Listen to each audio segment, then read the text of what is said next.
Serial Anupama में राघव ने कर लिया है अनुपमा का किडनैप। असल में अनुपमा गलतफहमी का शिकार हो गई है और वो राघव की बात सुनना नहीं चाहती।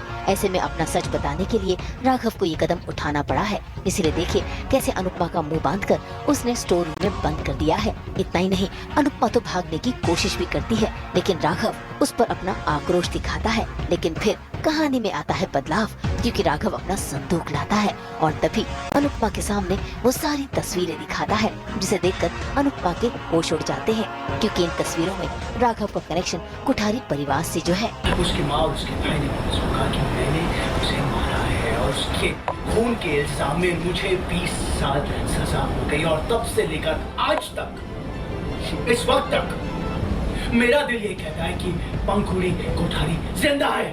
असल में राघव पराग की बहन पंखुड़ी से प्यार करता था। ऐसे में पंखुड़ी की जिंदगी से दूर करने के लिए राघव के साथ ये चाल चली गई है।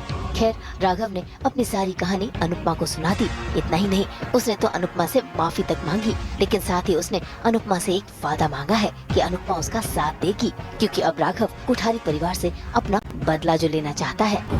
मुझे पराग कोठारी, वसुंधरा कोठारी के बारे में आपको बताना था, इसलिए मैं भागा था। मुझे राही के साथ गलत जो हुआ मेरे से, मुझे वो बताना था, इसलिए मैं भागा था। मुझे सिर्फ आपको बताना था, इसलिए मैं भागा था। आपकी सच की अदालत में मुझे सच बताना था, इसलिए मैं भागा था, क्योंकि सिर्फ आपने आज तक मुझे समझा और मेरा साथ दिया।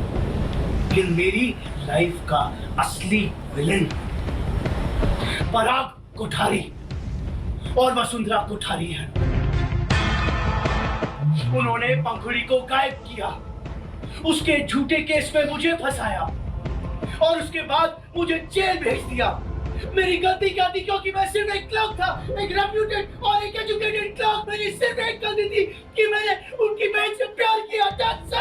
अब तो राघव के अतीत का धीरे धीरे खुलासा होगा। इसी के साथ राघव ने अनुपमा से ये भी खुलासा कर दिया है कि उसने राही के ऊपर हमला नहीं, बल्कि उसे बचाने के लिए ऐसा किया था, क्योंकि वो नहीं चाहता कि राही कुठारी परिवार से जुड़े। अब अनुपमा राघव का साथ कैसे देगी, ये देखना काफी दिलचस्प होगा। फिलहाल तो अनुपमा के घर में भी अलग उलझने हैं। आज सुबह बेहद परेशान हो रही है, क्योंकि इनकी सोने की चेन गायब जो हो गई है। ऐसे में वह पूरा घर ढूंढ ढांड कर अनुपमा से अपनी परेशानी बता रही है। इसी बीच अनुपमा को डाउट हो गया है कि वो चेन किसी और नहीं बल्कि ईशान ने चुराई है, और अब अनुपमा सच का पता लगा कर ही रहेगी।